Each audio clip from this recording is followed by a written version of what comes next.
আজকের দ্বিতীয় রেসিপি কাশ্মীরি আলুর দম। এই ফুলকো লুচির সাথে এই দারুণ স্বাদের কাশ্মীরি আলুর দমটা কিন্তু ভীষণ ভালো লাগে। এমন কোনো বাঙালি নেই যে এই আলুর দম খেতে পছন্দ করে না। টক দইয়ের সাথে এই আলুর দমের কম্বিনেশন জাস্ট অসাধারণ করে তোলে এই স্বাদটা।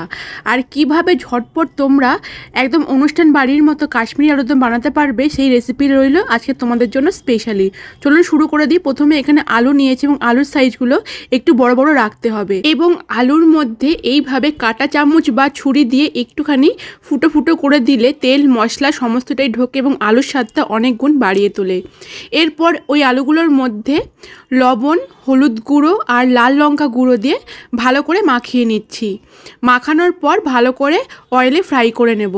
তো অনেকেই আছে যারা আগেই সিদ্ধ করে না, অয়েলে ফ্রাই করলে কি হয় যে আলুর টেস্টটা অনেক গুণ বেড়ে যায়। এরপর আমি এখানে ইউজ করেছি সর্ষের তেল। বেশ অনেকখানি সর্ষের তেলটা ভালো করে গরম করে নিয়েছি। আর গরম করার পর এখানে দিয়ে দিলাম ম্যারিনেট করা আলুগুলোকে এবং আলুগুলো দিয়ে মিডিয়াম টু হাই ফ্লেম করে ভালো করে ভাজতে হবে।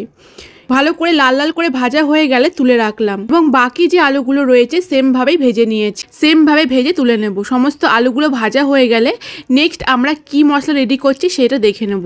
সমস্ত আলুগুলোকে ভাজা হয়ে গেছে, এরপর মশলা রেডি করছি। তার জন্য প্রথমেই এখানে কিছুটা পরিমাণ মৌরি নিয়েছি, ধনেটা একটু ধুয়ে নিয়েছি, জিরেটাও ধুয়ে নিয়েছি। এরপর ভালো করে এটাকে রোস্ট করছি। এরপর একটা শুকনো লঙ্কা এরকম ভেঙে দিলাম, দেওয়ার পর রোস্ট করে নেওয়ার পর দুটো তেজপাতা দিয়েছি, সেটাকেও ভালো করে ধুয়ে নিয়েছি।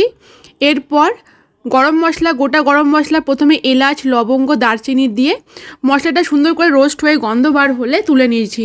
খুব বেশি পোড়াবে না, পোড়ালে কিন্তু এই ভাজা মশলার টেস্টটা একেবারেই আসবে না। এরপর ব্লেন্ডারে দিয়ে ভালো করে একটা ব্লেন্ড করে নিয়ে মশলাটা আমি রেখে দিলাম। আর ওই ব্লেন্ডারের মধ্যেই আরেকটা মশলা রেডি করছি। তার জন্য এখানে খানিকটা আদা নিয়েছি আর কাঁচা লঙ্কা নিয়ে পেস্টটা বানিয়ে নিয়েছি। এরপর আরেকটা পেস্ট আমি রেডি করব। তার জন্য এখানে 2 থেকে 3 চামচ পোস্ত নিয়েছি এবং পোস্ত নেওয়ার পর কয়েকটা কাজু বাদাম নিয়েছি। 2 চামচ মতো চাল মগজ নিয়েছি। নেওয়ার পর সুন্দর করে একটা স্মুথ পেস্ট বানিয়ে নিতে হবে। আর এই পর্যায়ে কড়াইয়ের মধ্যে সর্ষের তেল গরম করে তার মধ্যে তেজপাতা, শুকনো লঙ্কা আর জিরে দিয়ে ভালো করে ফোড়নটা ভেজে নিয়ে এরপর এর মধ্যে আদা কাঁচা লঙ্কার পেস্টটাকে দিয়ে তেলের মধ্যে কষিয়ে নিচ্ছি। এরপর অ্যাড করলাম একটা মিডিয়াম সাইজে টমেটো বাটা। গুঁড়ো মশলার জন্য প্রথমে 1/2 চামচ হলুদ গুঁড়ো, 1/2 চামচের একটু কম লাল লঙ্কা গুঁড়ো, 1/2 চামচ জিরে গুঁড়ো আর 1/2 চামচ ধনে গুঁড়ো, স্বাদ মতো লবণ দিয়ে মশলাটাকে ভালো করে কষিয়ে নিচ্ছি। এখানে প্রায় 1/2 চামচ পরিমাণ কাশ্মীরি লঙ্কা গুঁড়ো দিলাম, যাতে কাশ্মীরি আলুর দম একটু কালারটা না আসলে হয় না, তাই দিয়ে দিলাম। সামান্য জল দিয়ে মশলাটা কষানোর পর এখানে কাজু, পোস্ত আর চালমগজ বাটাটা দিয়ে সামান্য জল দিয়ে মশলা যখনই তেল ছেড়ে দেবে এবং জলটাও শুকিয়ে যাবে সেই পর্যায়ে ভেজে রাখা আলুগুলোকে দিয়ে মশলার সাথে ভালো করে কষাতে হবে। বেশ খানিকক্ষণ কষানোর পর এখানে অ্যাড করলাম প্রায় 2-3 চামচ ফ্যাটানো টক দই।